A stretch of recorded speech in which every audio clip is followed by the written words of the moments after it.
The air crackled with a tension thicker than the desert dust, heavy and suffocating. A line of steel, cold and unforgiving, now defined what was once a porous boundary. Do you think this military move will stop the cartels, or just start a war? Comment below right now. The world watches, breathless, as North America crosses a threshold of no return. This isn't a drill, it's a declaration etched in the tracks of a 100-ton main battle tank. Subscribe and hit the notification bell because the story you're about to hear changes everything we thought we knew about the US and Mexico. Every moment of peace is now suspended, fragile beneath the shadow of a rotating turret. Don't wait. Join us now to unravel the full consequences of Mexico's shocking heavy armor deployment. The sun rose over the Sonora Desert, not with the usual tranquility, but with a blinding metallic glare, bouncing off hundreds of meters of newly positioned main battle tank armor, marking an aggressive, unmistakable line where a mere fence once stood.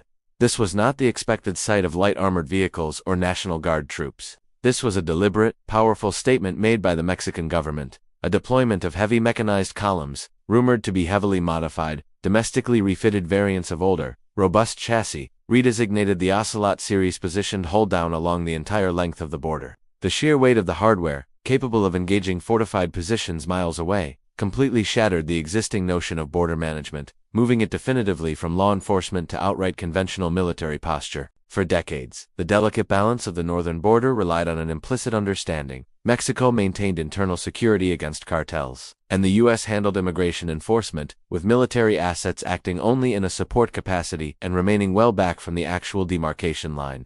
The deployment of these tanks, vehicles designed for state-level conflict, represented a fundamental abandonment of that policy, a calculated risk by President Claudia Sheinbaum's administration to project unassailable national sovereignty and, officially, to provide an unbreachable steel cordon against the heavily armed, quasi-military forces of the drug cartels that frequently breached the border. The move suggested that the threat from organized crime was no longer just an internal policing problem but had reached the scale of an existential national security crisis, demanding the ultimate deterrent. In Washington, D.C., the initial reaction was a dangerous mixture of genuine shock and immediate, furious political calculation, instantly freezing the usually contentious, yet predictable flow of bipartisan border rhetoric. The first images, grainy thermal video footage of the tank columns establishing defensive positions near Ciudad Juarez and Tijuana, slammed into the Pentagon and the White House Situation Room, initiating an immediate, unprecedented level-red strategic review across all relevant agencies.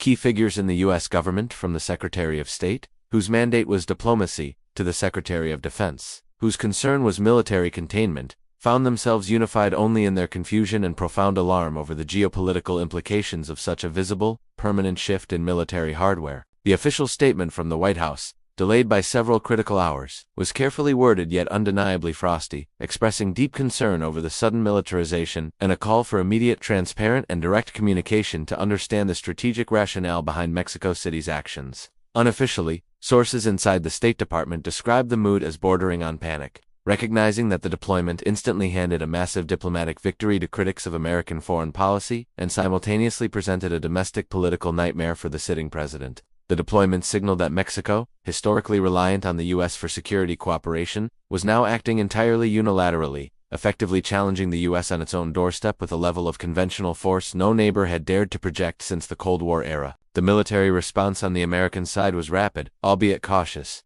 hampered by the Posse Comitatus Act, which restricts active duty forces from domestic law enforcement. Within 48 hours, the U.S. Border Patrol and Customs and Border Protection, CBP, saw their existing support elements already composed of National Guard and limited active duty troops augmented and repositioned, though conspicuously without reciprocal heavy armor. Instead, U.S. tactical commanders focused on rapidly escalating intelligence, surveillance, and reconnaissance ISR capabilities, deploying high-altitude drones and sophisticated ground-based radar systems to monitor every movement of the Mexican armor across the border. This created a new, dangerously tense status quo, where U.S. personnel, often visible through binoculars to their Mexican counterparts, were now conducting detailed military intelligence on the forces of a supposed ally, setting the stage for potential miscalculation. The core of the U.S. policy struggle revolved around two schools of thought. The hardliners, who viewed the tanks as an unacceptable provocation and advocated for an immediate, overt military show of force, perhaps deploying Stryker Brigade combat teams, or even Abrams main battle tanks further back but within range, and the diplomats, who argued that an aggressive response would only solidify Mexico's defensive posture and risk triggering an unforeseen kinetic confrontation.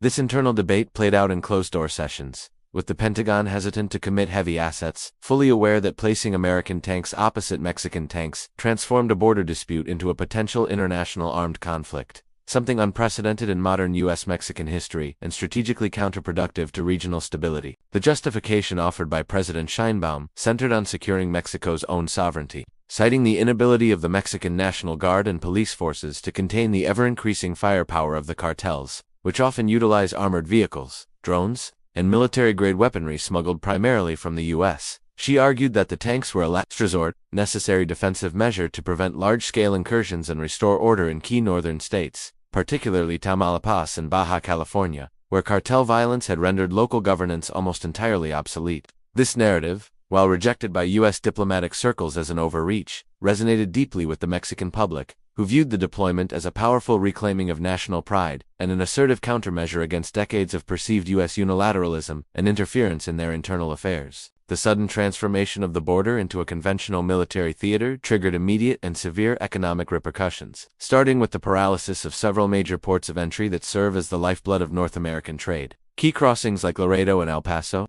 responsible for hundreds of billions of dollars in annual commerce under the USMCA agreement, experienced crippling slowdowns as the mere presence of the heavy armor created an atmosphere of extreme operational risk and necessitated arduous time-consuming security checks by Mexican military personnel. Trucking lines stretched for miles, turning days into weeks, causing critical delays in automotive supply chains, agricultural shipments, and manufactured goods heading both north and south, immediately impacting inflation and consumer prices across the United States. This massive disruption exposed the deep and intricate vulnerability of the interconnected North American economy, demonstrating how reliant the U.S. is on the fluid movement of goods across that southern border, far more so than on its relationship with any other single trading partner.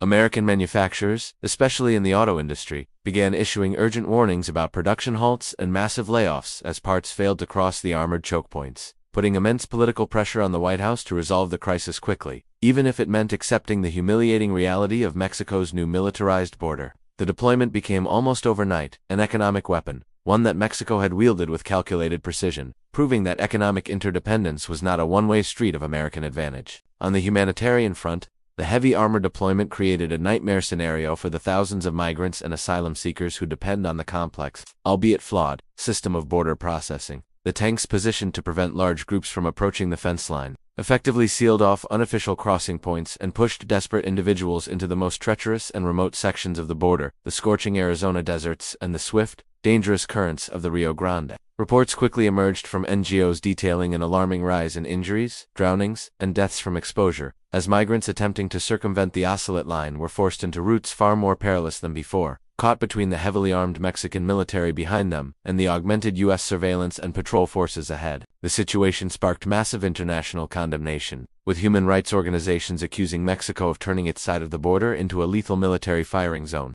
while simultaneously criticizing the U.S. for maintaining policies that create the desperation driving the migration flows. The spectacle of desperate families waving white flags at the foot of massive cold steel tanks became a globally broadcast image of the crisis, amplifying the political pressure on both governments. The tanks, initially intended to secure the border against criminal elements, were now primarily affecting the most vulnerable human populations, making the diplomatic crisis not just about tanks, but about moral accountability in the face of escalating national security measures. The strategic implications of the deployment went far beyond a temporary standoff, signaling a permanent, tectonic shift in North American security architecture and sparking genuine fears of unintended escalation. The Pentagon's internal analysis quickly determined that the tanks fundamentally changed the rules of engagement for U.S. forces operating near the border, requiring a higher state of alert and the adoption of defensive protocols previously reserved for hostile non-state actors or actual war zones. Every border incident, from a stray bullet to a navigational error by a surveillance drone, now carried the exponential risk of a heavy armor confrontation, a scenario almost unthinkable just weeks earlier, forcing military planners to revisit decades-old contingency plans for conflict with a sovereign nation on the continent. Furthermore, the deployment created a precedent of mutual militarization, inviting right-wing politicians in the U.S. to demand an equivalent deployment of American heavy assets, which would establish a mirror-image tank versus tank standoff across the border, an intensely dangerous, high-stakes game of chicken. Intelligence analysts warn that this permanent hostile military presence would be a boon for global adversaries, allowing Russia or China to exploit the fractured relationship and deepen their own ties with Mexico through military sales or strategic cooperation, potentially offering technical support for Mexico's armored force and further eroding U.S. regional dominance. This potential for great power rivalry bleeding into the North American security zone added a chilling new layer to the crisis. The move by Mexico also highlighted the profound failure of collaborative security initiatives like the Merida Initiative, CORHARD, and its subsequent forms, and the need for a completely new framework to address transnational threats that transcend simple border patrol. Mexico's decision demonstrated a lack of faith in the U.S.-led approach, arguing that American aid and surveillance were insufficient to neutralize cartel power, which has only grown stronger despite years of cooperation. The tanks were a brutal, tangible rejection of the U.S. strategy of providing training and non-lethal equipment, instead embracing a doctrine of overwhelming, conventional deterrence previously reserved for full-scale invasion defense, making any future cooperation agreements infinitely harder to negotiate and trust-building nearly impossible. The question of whether the U.S. would eventually attempt to force Mexico to pull back the heavy armor became the central diplomatic and military puzzle, loaded with catastrophic risks. Any direct military action, even a targeted aerial strike on the tanks, a scenario reportedly discussed in the most hawkish D.C. circles, would instantly violate Mexico's sovereignty, provoke a full diplomatic rupture, and potentially trigger a massive regional destabilization, leading to an economic depression and a full-scale security crisis. Consequently, the U.S. was forced into a strategy of patient, intense diplomatic coercion, leveraging economic threats and international pressure to achieve what military force could not, engaging in round-the-clock negotiations to secure the removal of the tanks, one agonizing mile at a time. The historical context of the U.S.-Mexico relationship, often characterized by periods of intervention and suspicion, provided a grim backdrop for this escalating crisis, reminding both sides that mutual distrust is deeply woven into the fabric of their shared history. Mexico's deployment was not just a response to cartels, it was an act of historical memory, a defiant stand against past invasions and perceived slights, asserting that the country would no longer tolerate being treated as a subordinate entity in its own security affairs. This historical perspective, often ignored in Washington's immediate panic, was essential for understanding the psychological and political staying power of Mexico's decision, making the standoff far more than a simple operational deployment, but a complex clash of national identities and historical grievances. In border towns like Brownsville, Texas, and Matamoros, Tamaulipas, the psychological impact of the heavy armor was immediate and transformative, replacing the casual cross-border ebb and flow of daily life with a palpable sense of unease and military alert. Local residents, who historically relied on easy cross-border movement for work, shopping, and family visits, now faced the daunting image of steel, artillery, and heavily armed infantrymen, radically altering the social landscape of a region traditionally defined by its dual-nation culture. The deployment effectively severed the social and cultural arteries of the border, forcing communities that had functioned as one entity for generations to suddenly reckon with a hard, cold, and visibly enforced division, casting a long, heavy shadow over the future of North American integration. This geopolitical move has irrevocably redefined the security paradigm, replacing decades of porous cooperation with a heavily fortified mutual deterrence approach that mirrors the Cold War frontiers of Europe or Asia. The U.S. reaction, initially shocked, evolving into cautious containment, revealed the deep vulnerabilities of its supply chains and its political paralysis when faced with a determined, unilateral action by a major sovereign neighbor. The Ocelot tanks may eventually be moved, but the memory of their tracks along the border, and the knowledge that Mexico possesses the political will and the military means to deploy them, will permanently color future diplomatic and security negotiations,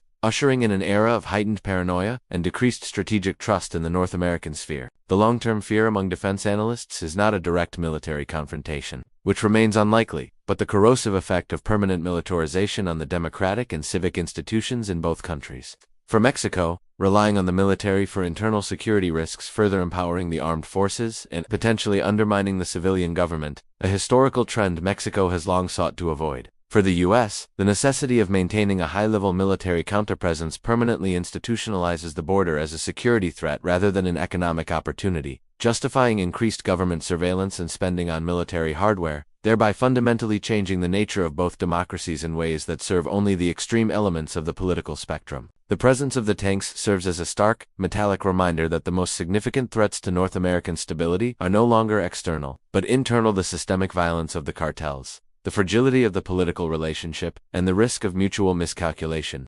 The U.S. reaction, caught between a desire to remove the perceived provocation and a need to avoid a disastrous diplomatic break, has been a painful lesson in geopolitical constraint.